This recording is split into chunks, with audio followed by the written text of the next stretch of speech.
What is the ideal training frequency? What do you mean by training frequency?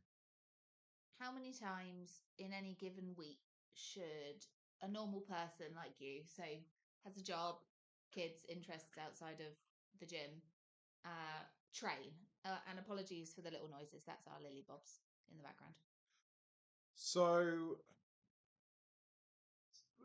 the ideal training frequency is one that you're able to consistently stick to for a long time without unplanned interruption, which is obviously going to differ hugely between individuals. So I'll give you an example of that. So, for the longest time, I was beholden to the idea of lifting weights 4 days a week. You have to lift weights 4 days a week. It was just something I believed. It was how I trained throughout my 20s. The problem with that was as I started to try and increase the amount of cardiovascular work I was doing, obviously as you get older and you start to contemplate your own mortality, cardio becomes far more important to you. Also, as Yeah. it gets harder to maintain your weight without it. But anyway, I'm digressing. As I started to introduce more cardio work, I found that I was broadly unable to make it to kind of the 8-10 week mark without needing to have an extra day off from training here or there, or I would just move things like deloads and rest weeks forward. So, while technically not unplanned interruptions, they very, very, very close to that. Yeah. So, I then moved back to thinking about how I used to train when I was working shifts. And there was a period when I was exceptionally busy and stressed that I only lifted weights a couple of days a week. Mm. So I tried it. This is probably 2023. I would want to say I started doing this, and I really doubled down on this 2 days of lifting and 2 days of cardio per week, Mm. and that has become a foundation now for me, certainly in my own training, and it's also the foundation of what I teach to ordinary people. This kind of 2 and 2 Yeah. lifting frequency. So if you can do more than that, obviously more is better. I had a reader of mine text me yesterday. He's saying about how he um, is only able to train 1 day a week. He's do one and one. He can only do one lifting session and one cardio session a week. He's in business. I think he's like a copywriter or something, and he's really busy.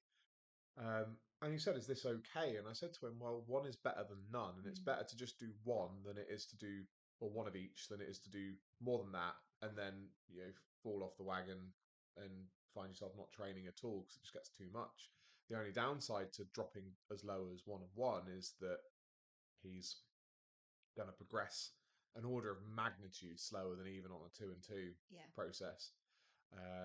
And things like plateaus, he's going to come up against them more frequently, and they're going to be longer and harder to work through because he's not got access to the extra sessions that you need to do extra bits to bust through plateaus. Mm. So, but even then, one session a week, one lifting session, one cardio session a week is optimal for him in his situation. I wouldn't recommend that necessarily. I'd recommend a 2 and 2, and obviously more than that, more is better, but only if you can recover from it and fit it in. So there we are. That was a long answer to a very simple question, wasn't it? No, it's good. People could probably stitch it together from what you've said, but how will you know if you're training too much?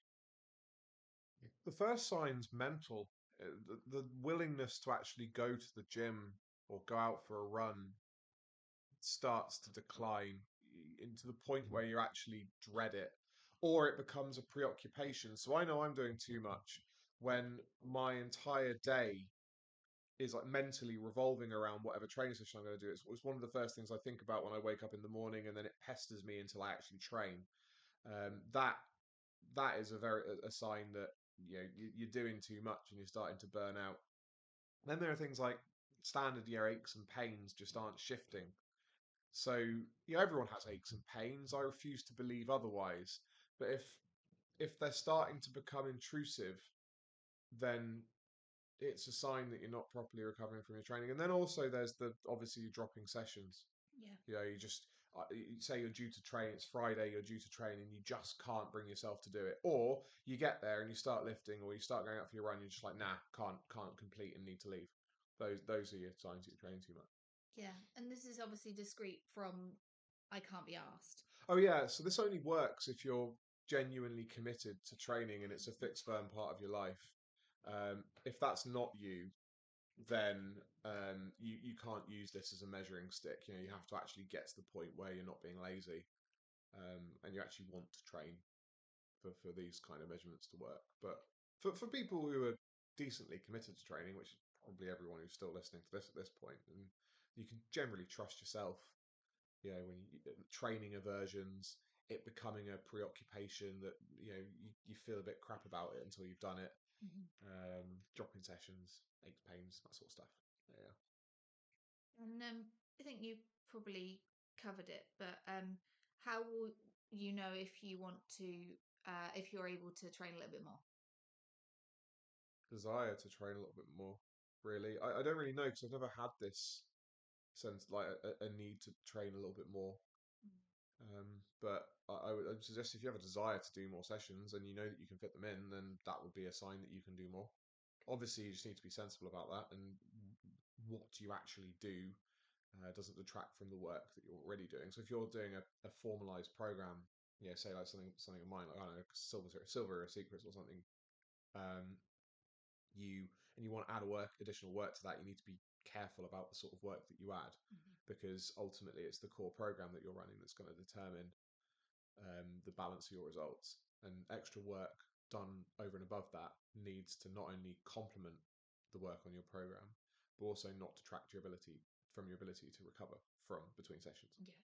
So So you said there was a time where you were just doing weights-based sessions. yes, If our dear listeners find themselves in that situation, how do you recommend people start to go about getting into cardio? first things first, get out and damn well do it. Walking, go out for a walk. Um, Maybe buy a weighted vest and go for a walk in that. Feels a bit more manly. Was how I started doing it, because going for a little walk felt a bit sissy. So put a weight vest on. Oh man, there's that. Um, Beyond that, I would be looking at getting into short distance running. Running is the supreme form of cardiovascular exercise. I will not be told otherwise. This is the hill that I will die upon. So find a system that you can use. I've got one. It's called the Running Starter Kit.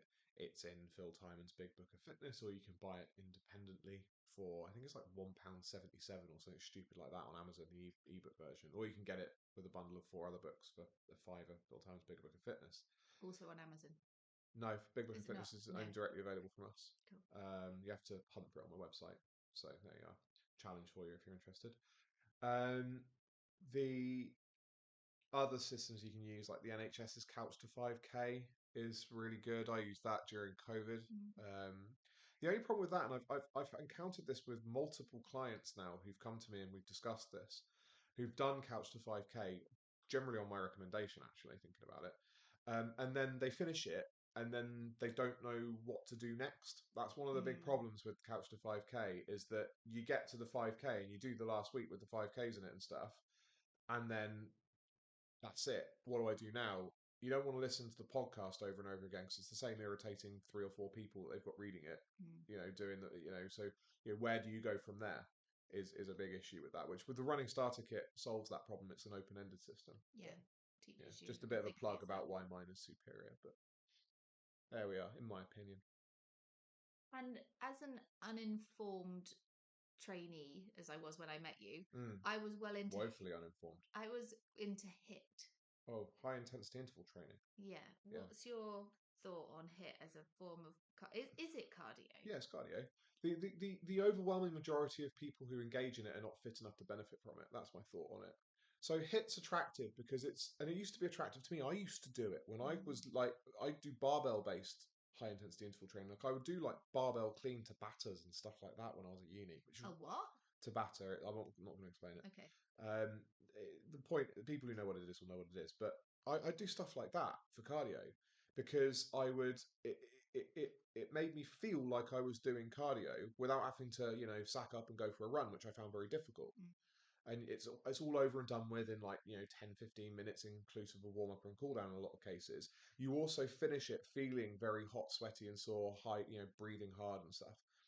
The problem we have though is that people who aren't fit in the cardiovascular sense lack the capacity to actually work hard and safely. So things like if we use an example of say like body weight circuits for hit, movement quality declines massively.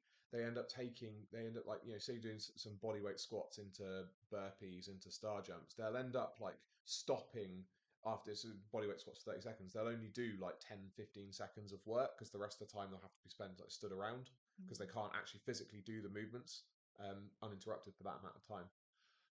There's also the injury risk as well. So you get people who are out of shape doing sprints, which aren't actually sprints because they're not strong enough, coordinated enough, or fit enough to actually enter into a sprint gait. Because a sprint is not just really fast running, but what they end up doing is just really fast running, and that just pulverizes their knees and ankles. Mm. There are safe ways of doing this, and I detail them in one of my expensive books, The Conditioning Codex. But again, another plug. Yeah, it's something that I think that should be generally avoided until you're able to consistently knock out a 5 to 10K run at an okay-ish pace on command. So if you asked me now and you would say, Phil, go and run a 10K, I could do that without too much trouble at a Mm. decent pace. Until you're kind of that level of fitness, I don't really think there's tremendous amounts of value in it at all. No, I think you type that time would be best spent on basic, barbell centric lifting and running or cycling if you must. Um, back on the subject of running, is it bad for your knees? Well, it depends. Can be. There are certain people who absolutely shouldn't run, and if you're in that group, you know because you've been told by a doctor or whatever. But no, it depends. How most people run, or not most, how a lot of people run is bad for their knees. You know when you see people kind of slobbing it along, or Loping. very fat people who for some reason get it into their head that they're going to run a marathon. Yeah. Like your sister and my sister-in-law, who's just got it into her head she's going to run a marathon and she's enormous. It's like, well, this Good is idea. this is just objectively a bad Yeah. idea, and so again, it depends. Yeah, it depends is the only answer to that question. Um, Generally, no, though, if you're fit and you do it properly, and you another thing as well, starting with distances that you can actually manage and you know Mm. that you can manage. If all you can do is a quarter mile, an eighth of a mile of a run, and the rest be a walk, well, that's fine. That's where you start. Mm. And then you just got to build up. You've got to earn the right to the longer distances. You can't just go, oh, I'm going to run a 10K or I'm going to run a half marathon or I'm going to run a marathon and then train for that and not have problems. It's how the couch to 5K starts, isn't it? Like Scout Oh, Space yeah, massively. It's with like, a walk run, oh, walk yeah, and run, you're walk run. walking most of it for the first week. It's great. Yeah. So, yeah, yeah, so there we are. Cool. Anything else? No, I think that's a nice. 13 minutes and 5 seconds. Great. Well, Yeah. in that case, if you like the video, subscribe to the channel, like the video. Does help. If you've gotten this far, then you probably should because it suggests that you enjoy what you've listened to. Likewise, if you're not already on my email list, I recommend you do change that immediately by going to the URL philtimon.co.uk and following the instructions to opt in. And on that note, we are done. Thank you.